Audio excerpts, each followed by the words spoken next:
નમસ્કાર વિદ્યાર્થી મિત્રો, આજે આપણે હિન્દીમાં પાઠ 9 મમતા આ પાઠ આપણો છેલ્લો છે. તો મમતાના લેખક છે જયશંકર, લેખકનું નામ છે જયશંકર પ્રસાદ. તો આજે આપણે આ પાઠનો અભ્યાસ કરવાનો છે. દરેક વિદ્યાર્થી મિત્ર પોતાની પુસ્તકમાં ધ્યાન આપે. અહીંયા પુસ્તકમાં પાના નંબર 57 પર પહેલાં આપણે લેખક પરિચય જોઈ લઈએ, ત્યાર પછી પાઠની સ્ટોરી જોઈએ છીએ. તો અહીંયા લેખક પરિચયમાં કે છે जयशंकर प्रसाद का जन्म 30/1/1889 में वाराणसी में हुआ. प्रसाद जी मूलतः कवि है. उन्होंने नाटक, कहानियाँ, निबंध और उपन्यास भी लिखे. उनकी रचनाओं में मुख्य रूप से भारत की ऐतिहासिक संस्कृति की झलक मिलती है. उनके प्रमुख नाटक है चंद्रगुप्त, स्कंदगुप्त, ध्रुव स्वामिनी. ये एमना मुख्य प्रमुख એટલે કે મુખ્ય નાટક હતા. कामायनी उनका सुप्रसिद्ध महाकाव्य છે. उनका निधन 14/1/1937 में हुआ था. निधन એટલે કે મૃત્યુ 1937 માં થયું હતું. અહીંયા जयशंकर प्रसाद द्वारा जे रचेली आ कहानी में शू कहे आपणे जोईए तो एना मुख्य नायिका ममता है. ममता विधवा है. रोहतास दुर्ग के मंत्री चूड़ामणि अपनी इस एकमात्र स्नेह पालिता पुत्री के दुख से अत्यंत दुखी है. वे उसका भविष्य सुरक्षित करने का प्रयास करते हैं, किंतु पिता द्वारा भिजवाए स्वर्ण उपहारों को ममता लौटा देती है. डोलियों में छिपकर बैठे पठान सैनिकों को अगले दिन दुर्ग पर अधिकार कर दिया. चूड़ामणि वही मारे गए, किंतु ममता वहां से सुरक्षित काशी के उत्तर में स्थित एक विहार में जा पहुंची और वहीं रहने लगी. लंबा समय बीत गया. अपनी झोंपड़ी में बैठी ममता दीप के आलोक में पाठ कर रही थी. एक भीषण और हताश आकृति में आश्रय मांगा. संकोच पूर्वक ममता ने अतिथि धर्म का पालन करते हुए एक पथिक को आश्रय दिया. वह पथिक कोई और नहीं, हुमायूं था, जिसने सुबह होने पर अपने एक सैनिक मिर्जा को इस वृद्धा की टूटी झोंपड़ी बनवाने का आदेश दिया. ममता अब 70 वर्ष की हो चली थी. अचानक उसे एक अश्वारोही की आवाज़ सुनाई दी, जो उसकी झोंपड़ी के बारे में पता पूछ रहा था. ममता उस मुगल अश्वारोही को वह स्थान सौंप कर अनंत यात्रा पर चली गई. उस स्थान पर एक आकर्षक मंदिर बना, जिसके शिलालेख पर सातों देश के नरेश हुमायूं और उसके पुत्र अकबर का नाम तो था, किंतु ममता का कहीं जिक्र तक न था.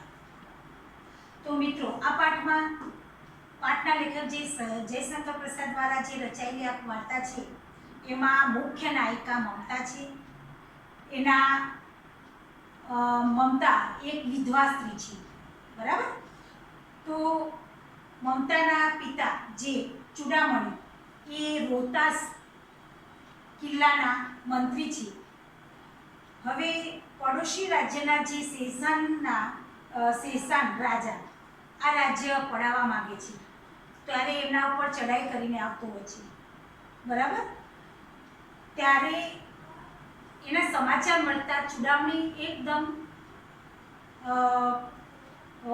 દુઃખી થાય છે અને એને પોતે વિચારે છે કે જો બાજુનો જે આ રાજા જો આપણા ઉપર ચડાઈ કરશે અને કાલે કંઈ થઈ જાય મને તો મારી પુત્રી જે પુત્રી વિધવા હતી એને ખૂબ જ વાલી હતી એટલે એનું શું થશે, એના માટે બહુ ચિંતિત હોય છે.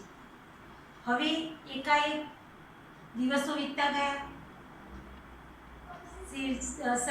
શાહે કિલ્લા ઉપર આક્રમણ કર્યું, એકે હુમલો કર્યો, ઘણા બધા સિપાહીઓ મોકલ્યા, યુદ્ધ કર્યું. એમાં અહીંયા ચૂડામણી મૃત્યુ પામે છે અને જે મમતા એકાએક કાશી તરફ, ઉત્તર પ્રદેશ તરફ ચાલી જાય છે અને એ જૂના વિહાર, જૂની જગ્યા હોય છે, એક વિહાર, ટૂટી મંદિર હોય છે, એની અંદર રહેતી હોય છે, જાડીની અંદર.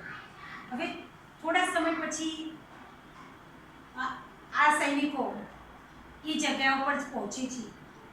પહેલાં તો જ એક વ્યક્તિ તેઓ પહોંચે છે ત્યારે મમતા પોતાની તૂટી ફૂટી ઝૂંપડીમાં એક દીવાની અજવાળાની અંદર એક ગીતાનો પાઠ કરતી હોય છે અને આ માણસ આવે છે ત્યારે પોતે થાકી ગયો હોય છે, યુદ્ધ કરતાં કરતાં તરસ્યો થયો હોય છે અને તે પોતે આશરો માગે છે। મમતા એકવાર તો ના પાડી દે છે આશરો આપવાનો, છતાં પણ મમતા વિચારે છે કે હું પોતે બ્રાહ્મણી છું અને આપણી ભારતીય સંસ્કૃતિ પ્રમાણે અતિથિ ધર્મ, અતિથિ સત્કાર કરવો જોઈએ એવું એના મનમાં વિચાર આવે છે। પાછું એનો વિચારનું પરિવર્તન થાય છે અને એ આવનાર વ્યક્તિને ઓળખતી નથી, છતાં સમજે છે ખરી કે એ મારા પિતાના દુશ્મન જ છે, છતાં પણ જે ભારતીય સંસ્કૃતિ પ્રમાણે અતિથિ ધર્મનું પાલન કરવા માટે તે એને આશરો આપે છે અને આખી રાત એ માણસ તે ઝૂંપડીમાં રહે છે।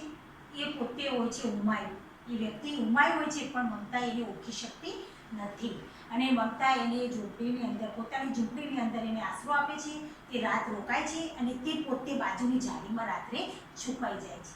સવાર પડતા સૈનિકો ત્યાં શોધતા શોધતા આવે છે ત્યારે એમના અવાજથી મમતા ડરી પણ જાય છે, તે ચૂપ થઈ જાય છે। થોડી વાર પછી વાતચીત કરીને સૈનિકો ત્યાંથી જતા રહે છે। ઘણા બધા દિવસો એના પછી વીતે છે। મમતા બહુ 70 વર્ષની થાય છે, એના પછી એનું મૃત્યુ પણ થઈ જાય છે અને એ જગ્યા ઉપર હુમાયુના કહેવાથી અકબરે ત્યાં સરસ મજાનું મંદિર બનાવ્યું છે। એ મંદિર ઉપર હુમાયુનું અને એના પુત્ર અકબરનું નામ છે પણ મમતાનું તો નામ નિશાન પણ નથી। તો અહીંયા આપણે જોઈએ તો આ પાઠની આ કહાની આ રીતે છે। હવે પાઠમાં આપણે જોઈએ તો કે છે કે રોહતાસ દુર્ગ એટલે રોહતાસ કિલ્લો હોય છે कि प्रकोष्ठ में बैठी हुई युवती ममता सोन के तीक्ष्ण गंभीर प्रवाह को देख रही है। હવે અહીંયા પ્રકોષ્ઠ એટલે ઓરડો અને રોહતાસ દુર્ગ એટલે કે કિલ્લો અને રોહતાસ એ રાજ્ય હોય છે, એનો કિલ્લો હોય છે। પ્રકોષ્ઠ ઓરડો, સોણ એટલે નદીનું નામ છે। તો આ અવસ્થામાં, આ પરિસ્થિતિની અંદર આ મમતા નદીનો જે તીક્ષ્ણ ગંભીર પ્રવાહ વહેતો હોય છે એને જોતી હોય છે અને બેઠી હોય છે। मन में वेदना, मस्तक में आंधी, आंखों में पानी की बरसात लिए वह विकल थी। वह रोहतास दुर्ग के मंत्री चूड़ामणी की एकमात्र दुहिता थी। હવે આ કિલ્લાના જે મંત્રી ચૂડામણી છે એની આ પુત્રી છે। उसके लिए कोई अभाव ना असंभव था, परंतु वह विधवा थी। उसकी विडंबना का अंत कहा था। હવે પોતે વિધવા છે મમતા, એનું દુઃખ એના પિતાજીને ઘણું બધું, એની વિડંબણાઓ બહુ જ હતી એમ। चूड़ामणी के चुपचाप उस प्रकोष्ठ में प्रवेश किया। सोन के प्रवाह और उसके कलनाद में ममता अपना जीवन मिलाने में बेसुध थी। पिता का आना न जान सकी। चूड़ामणी व्यवस्थित हो गए। स्नेह पालिता पुत्री के लिए क्या करे यह स्थिर न कर सकती थी। लौटकर बाहर चले गए। ऐसा प्राय होता, परंतु आज मंत्री के मन में बड़ी दुचिंता थी। मैं सीधे न पड़ती थी। तो આ સમયે ચૂડામણી પોતે મમતાના ઓરડામાં પ્રવેશે છે ત્યારે મમતા પોતે નદીના પ્રવાહને જોવામાં અને પોતાનું જીવનની દુઃખી અવસ્થામાં જીતી હોય છે। એટલે કે એના ચિંતાની અંદર પિતા અંદર આવે છે, પાછા જતા રહે છે, છતાં પણ મમતાને કંઈ જ ખબર પડતી નથી। एक पहर बीत जाने पर वे फिर ममता के पास आए। उस समय उनके पीछे 10 सेवक चांदी के बड़े थालों में कुछ लिए खड़े थे। कितने ही मनुष्य के पद शब्द सुन ममता ने घूमकर देखा। मंत्री ने सब थालों को रखने का संकेत दिया। अनुचर थाल रखकर चल गए। अनुचर એટલે નોકર। અહીંયા શું કર્યું, એક પહર વીતી ગયો, થોડો સમય વીત્યો ત્યારે કેટલા બધા માણસો ભેગા થયા, કેટલાક માણસોના પગના અવાજો સંભળાયા અને સેવકો ચાંદીના થાળ લઈને આવતા હતા। આ બધા અવાજ જોઈ અને મમતા પોતે એ બાજુ જુએ છે ત્યારે મંત્રીના કહેવાથી જે અનુચર સેવક હોય છે તે થાળ મૂકીને જતા રહે છે। મમતાને પૂછા, यह क्या है पिताजी? तेरे लिए बेटी ઉપહાર है।